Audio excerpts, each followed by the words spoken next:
A continuación, Psique Viva.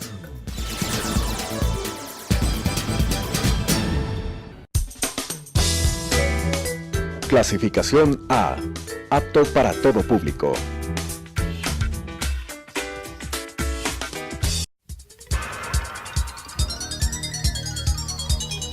Las opiniones vertidas en este espacio por la producción y dirección del programa son de exclusiva responsabilidad de sus autores y de quienes intervienen en ellos.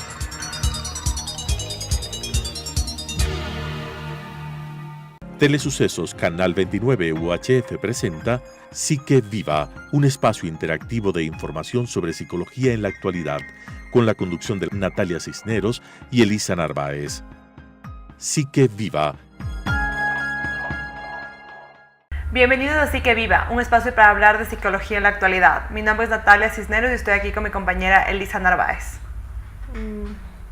Muy buenos días, bienvenidos a este espacio. El día de hoy es un tema muy interesante que es ¿qué esperar cuando vas a terapia? Muchas veces tenemos estas preguntas de, bueno, voy a terapia y ¿qué voy a hacer en terapia? ¿O qué van a hacer mis hijos en terapia? Y muchas veces los padres, las madres se quedan como, ¿y qué hicieron mis hijos en este espacio tan misterioso que muchas veces es ir a terapia? Actualmente nuestra cultura, nuestra sociedad está dando pasos grandes en poder ir al psicólogo, porque el psicólogo es realmente un paso necesario muchas veces para solucionar dificultades, para desarrollar herramientas que muchas veces situaciones que sobrepasan nuestras herramientas, o incluso simplemente para un proceso de autoconocimiento. Entonces, los locos no van a terapia. Todos deberíamos ir a terapia. Entonces, en este espacio, el día de hoy, vamos a hablar qué esperar cuando vas al psicólogo.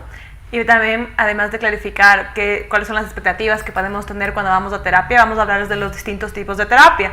Porque muchas veces cuando no se es parte del mundo de la psicología o de la psicoterapia, a veces no sabemos como, ¿qué hace el psicólogo? Todos los psicólogos hacen lo mismo. Si voy donde terapeuta A o terapeuta B, ¿voy a recibir el mismo tipo de terapia o qué va a pasar?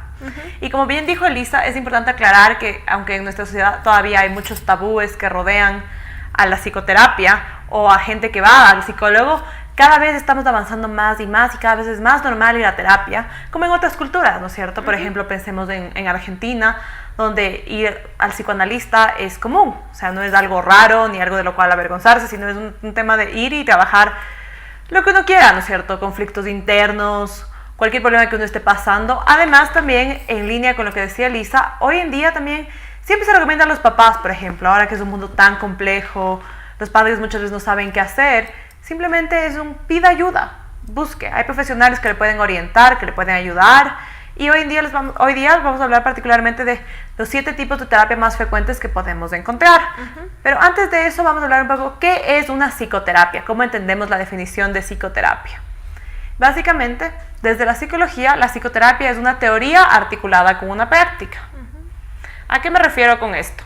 Hay diferentes teorías psicológicas. A lo largo de la historia de la psicología hemos tenido, por ejemplo, muchos saben de Sigmund Freud, el padre del psicoanálisis, y a lo largo de la historia de la psicología, que es una historia bastante corta, reciente, nueva, tenemos diferentes teorías, y estas son teorías que han sido planteadas por filósofos, teóricos, psicólogos, basadas en conocimientos previos que toman a veces ramas de la filosofía, de la ética, de la antropología, de la sociología, y crean, digamos, una teoría psicológica. Esta teoría psicológica va acompañada de una práctica, que es lo que hacemos en la consulta.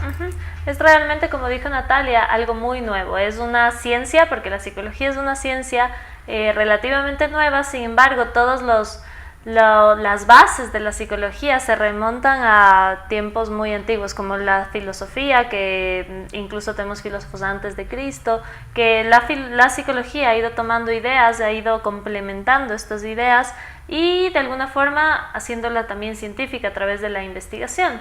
Entonces, bueno, la segunda pregunta que queríamos también responder es ¿cuáles son las expectativas? ¿O qué pasa cuando uno va a terapia? Muchas veces nosotros tenemos unas expectativas erróneas y eso es lo que permite que te decepciones de las personas de la terapia o te decepciones del proceso que estás siguiendo. Por ejemplo, yo he tenido casos que las madres que las madres van y llevan a sus hijos para un proceso terapéutico, pero realmente lo que ellas quieren es una terapia psicopedagógica, que es muy diferente a una terapia psicológica. Entonces se les explica que es a través de terapia de juego, trabajando con la parte simbólica del niño, y entonces los padres no entienden muy bien cómo va esta línea de trabajo. Entonces es por eso que hemos decidido también hacer este programa. Exactamente, y también en línea con lo que menciona Lisa, no solo la expectativa de qué es lo que va a hacer el psicólogo, por ejemplo, con los niños, ¿verdad? Porque para trabajar con niños, por ejemplo, hay profesionales muy específicos, ¿no es cierto? La psicopedagoga que se encarga de algo, de las áreas en particulares, por ejemplo, cuando hay trastornos desde el aprendizaje, el psicólogo clínico o el psicoterapeuta infantil que trabaja con la parte más simbólica, ¿no es cierto? El psicólogo educativo es aquel que está en la escuela y trabaja en el entorno escolar. Entonces, no solo también es buscar el profesional adecuado al caso que necesitamos, ¿verdad? Porque a veces, muchas veces es como, sí, anda el psicólogo, y es como, pero ¿a cuál? ¿Qué necesito? Entonces siempre, por ejemplo, una primera sesión siempre es como, a ver, ¿cuál es la demanda? ¿Qué es lo que esta persona busca? Yo como profesional, ¿puedo hacerme cargo de lo que esta persona está demandando? ¿O le tengo que referir donde otro colega que sé que hace lo que se está buscando en particular, ¿no es cierto? Pero también otra de las expectativas que es muy común y que a mí, por ejemplo, me ha pasado mucho en terapia es esto de ¿cuánto tiempo? Totalmente. ¿Cuánto tiempo se va a demorar? ¿Cuánto tiempo necesito que esté en sesión? Y vienen así tal vez, por ejemplo, al menos desde donde yo trabajo, es el tema emocional, los problemas conductuales, comportamentales, trabajar, por ejemplo, lo emocional del niño. Y siempre esta pregunta, ¿y cuánto tiempo se va a demorar? Entonces, dependiendo de la orientación teórica del profesional, hay profesionales que les podrán decir, tantas sesiones, vamos a trabajar en este aspecto específico, y otros profesionales que les dirán, bueno, pues, ¿sabe qué? En nuestra línea de trabajo no podemos dar un marco de tiempo específico, ¿no es cierto? Y es muy delicado ponerle un tiempo al tratamiento de un síntoma, porque cada ser humano es un mundo distinto, ¿no? Entonces cada persona reacciona de forma distinta ante las intervenciones y tiene su propio ritmo, al igual que los niños tienen su ritmo de desarrollo. Dentro de la terapia, todas las personas que van a terapia tienen su propio ritmo de conocimiento. Exactamente. Y además también muchas veces de oídas, ¿no es cierto? Hay gente que no conoce que no conoce muy bien la psicología. Siempre pensamos también como la típica frase, ¿para qué vas a ir al psicólogo si puedes ir donde un amigo, si puedes ir a hablar con alguien? Y no es, o sea, el psicólogo no es un amigo. El psicólogo no da consejos, el psicólogo trabaja de una forma bastante particular, ¿no es cierto? Entonces también eso es lo que hay que entender cuando uno va a terapia, porque uno va a terapia, claro, en busca de soluciones, pero en qué formato vienen esas soluciones es muy distinto. Y el formato al que te refieres, me imagino, Nati, es unas soluciones que vayan saliendo de la persona que está en terapia. Entonces el rol del psicólogo es realmente un acompañamiento dentro de este proceso. Y es un rol bastante importante, porque en ningún otro contexto la persona va a tener esta persona que le mire desde esta posición que le mira el psicólogo. Exactamente, la experiencia en psicoterapia es una experiencia muy particular. Aunque muchas veces es equiparada a cosas coloquiales o cotidianas, es un momento en el que la persona tiene su tiempo y su espacio y que tiene alguien ahí quien está escuchando y le va dando pautas para que la misma persona encuentre las soluciones que está buscando. Entonces podemos ver con lo que hemos contextualizado que esta creencia popular de que solo los locos, entre comillas digo porque la palabra locos es un poco cuestionable, solo ellos van a terapia, y no, todos deberíamos realmente tener un espacio donde responda a esas necesidades. Exactamente. Y en línea con esto, les vamos a ir explicando un poco los distintos tipos de terapia que hay, que son los más comunes. Por ejemplo, hablamos del psicoanálisis como el primero, porque también es uno de los más clásicos, ¿no es cierto? La terapia enmarcada en el contexto teórico del psicoanálisis es aquella... El psicoanálisis plantea que los conflictos que nosotros tenemos vienen del inconsciente, vienen de procesos inconscientes, y la terapia psicoanalítica lo que busca es fomentar esta catarsis emocional en el sentido de un desahogo emocional, para que la persona vaya, estructurando esta narrativa y esta historia de vida, y el analista, en este caso si hablamos de un psicoanálisis formal, el terapeuta viene a ser el analista, interviene en ciertos momentos para ayudar al paciente que está ahí hablando y poniendo en palabras su malestar, y le va empujando, hacia la responsabilidad, hacia hacerse cargo de este malestar. Y bueno, el psicoanálisis fue originalmente planteado por Sigmund Freud, que es llamado el padre de la psicología. Ajá, y el padre del psicoanálisis per se, porque él es uno de los primeros que empieza con esto de escuchar, ¿no es cierto?, de escuchar a la persona. Uh-huh. Y es el primer profesional en la medicina, porque él era médico, que se enfoca en la cura de algo psicológico, uh-huh, y no solamente en el estudio, porque hubo muchas personas que estudiaban la conducta, pero se enfocaban en el estudio más que en la cura en sí. Uh-huh. Entonces este tema es así, apuntar a solucionar este malestar, ¿no es cierto? Ya no solo quedarse en el lado del observador, sino de intervenir a que haya una solución. Y bueno, la terapia psicoanalítica todavía se practica hoy en día. Hay muchos profesionales que se enmarcan desde el psicoanálisis aquí en Quito y en el Ecuador. Y en línea con la terapia psicoanalítica también se habla hoy en día de la terapia, de la psicoterapia psicodinámica. ¿Y qué es la psicoterapia psicodinámica? Bueno, la terapia psicodinámica también toma postulados del psicoanálisis, pero en este caso el rol del terapeuta es un poco más activo que en un psicoanálisis formal. Uh-huh. Y siempre hay un acto de reforzar y de intervenir con técnicas de apoyo, por ejemplo. Se podría decir que la terapia psicodinámica es un psicoanálisis reinventado, por así decirlo, uh-huh, para la época actual, porque ha habido muchas críticas alrededor del psicoanálisis y creo que es una respuesta ante estas críticas de personas que se sienten también afines ante la terapia psicoanalítica, porque los psicólogos que realizan terapia psicodinámica de igual forma estudian los textos de psicoanálisis. Exactamente, pero es una posición diferente a la que adquiere, claro, el terapeuta. Uh-huh. Como tercer tipo de terapia tenemos la cognitivo-conductual. La terapia cognitivo-conductual tiene la idea de que los pensamientos, creencias y actitudes afectan a los sentimientos, emociones y comportamientos. Entonces esta terapia combina métodos conductuales con métodos cognitivos para poder solucionar dificultades emocionales o conductuales, es decir, de alguna forma trabaja con la conducta observable, ¿no?, con las emociones que se pueden observar, y también apela no solo a una reprogramación, por así decirlo, como a nivel conductual, sino también apela a mover estas ideas erróneas que muchas veces se generan por una percepción errónea de la realidad. O las cogniciones, ¿no es cierto? Porque ¿qué es lo cognitivo? Lo cognitivo son las cogniciones, los pensamientos, cómo se estructura uh-huh, mi tren de pensamiento, ¿no es cierto? Y muchas veces la terapia cognitivo-conductual busca modificar estas cogniciones, ¿no es cierto? Busca cambiar estas cogniciones, porque estas cogniciones y pensamientos son los que se ven en la conducta, ¿no es cierto? Uh-huh.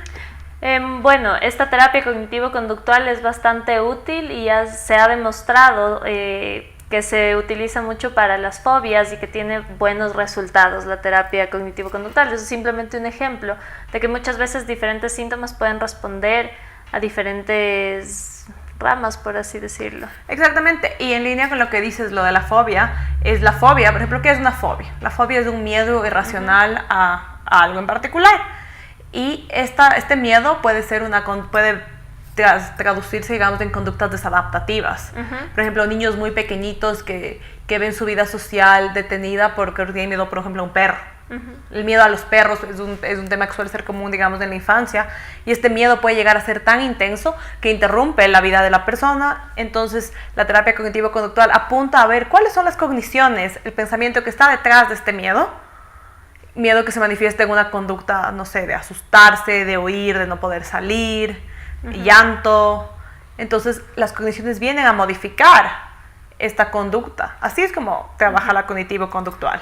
Claro, y la fobia implica que un estímulo que no es potencialmente peligroso se lo ve como algo muy peligroso, y bueno, entonces la terapia cognitivo-conductual intenta bajar la intensidad de este miedo irracional que tienen las personas, ¿no? Uh-huh. Entonces, la terapia cognitivo-conductual se ha demostrado que tiene bastante utilidad en varias dificultades. Uh-huh. Y de hecho, parecería que es una de las más usadas, porque combina dos corrientes, que es la conductual y la cognitiva. Dos corrientes, la conductual, que toma en sí la conducta observable, lo aprendido, y la cognitiva, que habla también de las emociones y de la parte subjetiva del ser humano, ¿no?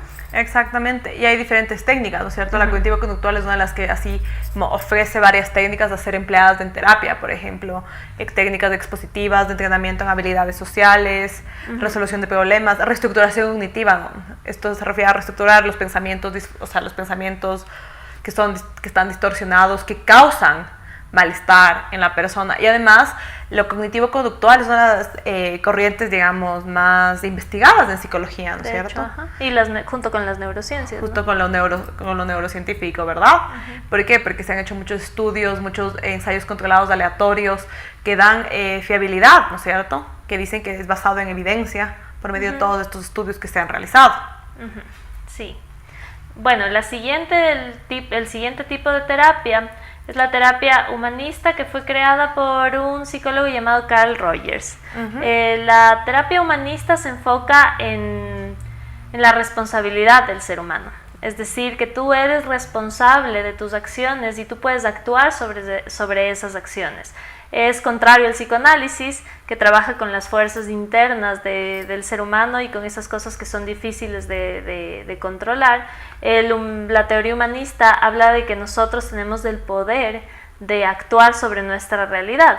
Entonces, dentro de esta terapia, el terapeuta busca entregar la responsabilidad total al paciente, ¿no? Bueno, en este caso, la terapia humanista no los llama pacientes, los llama clientes, por el hecho de tener una connotación activa, porque el cliente tiene una actitud activa dentro del proceso terapéutico, y Rogers decía que llamarlos pacientes tiene una connotación pasiva por el hecho de paciente. Entonces los llamaban clientes. La terapia centrada en la persona, que es la creada por Carl Rogers, hace que a través de una serie de preguntas, incluso intervenciones bastante directivas, la persona pueda tomar responsabilidad sobre su realidad. Y es una forma de empoderarlo, por así decirlo. Y además, si no me equivoco, también, corrígeme si me equivoco, Elisa, en la terapia humanista también consiste en brindar estima positiva y aceptación incondicional a la persona que está sentada frente a nosotros como nuestro cliente, ¿verdad? Sí. Aceptarlo y brindarle esta estima positiva, porque con estas cosas positivas la persona puede salir, digamos, de este lugar tal vez de malestar y pasividad en el que está, ¿no es cierto? Sí, si necesitamos de la actividad. Exacto, desde la posición de que tú te estructuras a través del otro. También la terapia humanista mira esto, que te estructuras a través del otro, y que si tienes esta relación terapéutica con una persona que tiene esta connotación positiva sobre ti, algo se va a mover en ti y vas a empezar a tener responsabilidad sobre ti.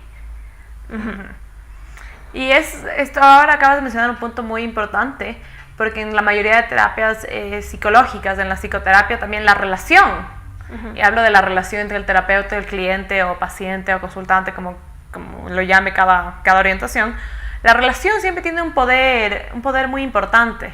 La relación entre el terapeuta y el paciente o el cliente o la persona que está al otro lado tiene un poder, es importante porque cura, sanador, exactamente, ¿no es cierto? Todas las corrientes de las que le estamos hablando también hacen un énfasis en esta relación, porque no podemos dejar de lado que esta es una relación diferente a una relación, digamos, en otros ámbitos, ¿no es cierto? Donde hay alguien que ofrece sus servicios y alguien que los recibe. Una relación en la que se juegan muchas emociones, muchos vínculos, se reproducen cosas. Entonces la relación terapéutica siempre es muy importante y debe ser siempre analizada. Todas las corrientes lo analizan y la toman en cuenta. Entonces no son solamente las técnicas, sino la relación que el terapeuta le ofrece a la persona que está frente a él. Y bueno, eso es parte del proceso y es bastante importante. Sí, en todas las corrientes es crucial. Ahora también, por ejemplo, vamos a hablarles un poco de la terapia Gestalt, que fue desarrollada por Fritz Perls y Laura Perls y Paul Goodman en los años 40. Y es también un tipo de terapia humanista, se enmarca dentro del humanismo y toma en consideración las necesidades y potenciales del ser humano, basado en el principio de la psicología Gestalt, que es que el todo es más de que la suma de sus partes. Y estos terapeutas usan técnicas experienciales y creativas para mejorar la autoconciencia, la libertad y la autodirección. Como ustedes pueden darse cuenta también en esta corriente, en las demás corrientes que les hemos mencionado, siempre la psicoterapia busca empoderar al cliente, empoderar al consultante, al paciente. Cada corriente le dice de una forma distinta, pero a fin de cuentas se apunta a eso, ¿no es cierto? Se apunta a darle ayuda para que la persona encuentre sus propios recursos. como quiero que noten, por favor, que en las 4 vertientes teóricas de las que les hemos hablado, no es un tema de dar soluciones o de ofrecer consejos o decir haga esto, sino más bien es un tema de intervenciones que apunten a que la persona se haga cargo de su malestar.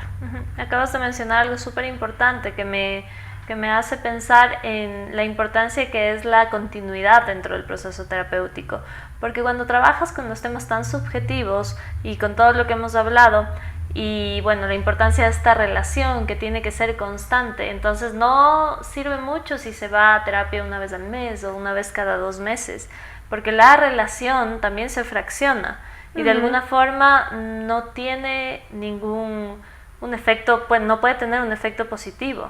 Entonces es súper importante la continuidad dentro de los procesos terapéuticos, aunque suene loco que faltar una semana no pasa nada, pero sí, faltar una semana muchas veces rompe el proceso terapéutico, fracciona la relación. Entonces esto va de la mano con todas las otras, con las terapias que hemos nombrado hasta ahora. Sí, la frecuencia se impone por una razón específica, para que haya un trabajo sostenido, porque muchas veces desde lo coloquial se piensa como, ¿pero qué es eso de ir al psicólogo? Es ir y hablar y hablar y hablar, pero no, se está haciendo un trabajo, es un trabajo que depende también de la constancia, de las intervenciones, del nivel de compromiso que el paciente tenga con el terapeuta. Pero también sí, a todos los profesionales de la psicología nos ha pasado que alguien va una vez y no vuelve. Eso siempre también nos pone a preguntarnos qué está pasando ahí. O estos pacientes que vienen y luego no pueden, y vienen y luego no pueden, y el proceso ya no puede seguir o no puede fluir porque hay tantas interrupciones, como lo acaba de mencionar Elisa. Entonces siempre el proceso tiene que ser constante. La siguiente terapia que les vamos a mencionar es la terapia sistémica, que tiene su origen en la teoría de los sistemas planteada por von Bertalanffy y trabaja en base a los sistemas, por ejemplo. La teoría sistémica se enmarca en lo familiar también. La teoría sistémica plantea que nosotros somos un sistema abierto y que el ser humano es un grupo social y el primer grupo social del ser humano es la familia.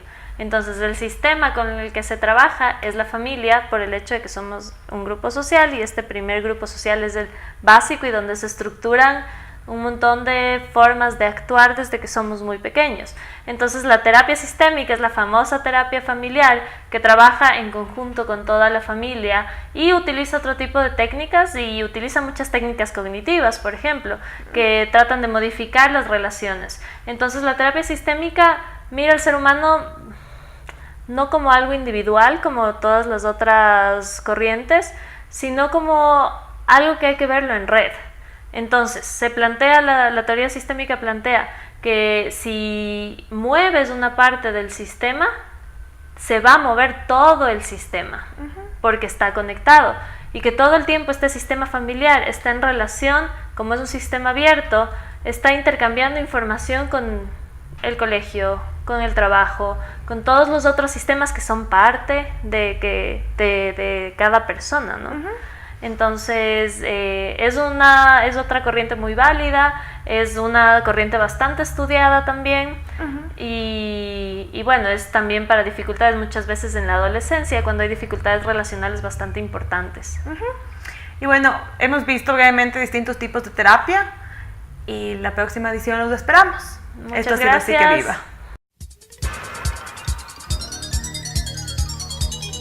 Las opiniones vertidas en este espacio por la producción y dirección del programa son de exclusiva responsabilidad de sus autores y de quienes intervienen en ellos.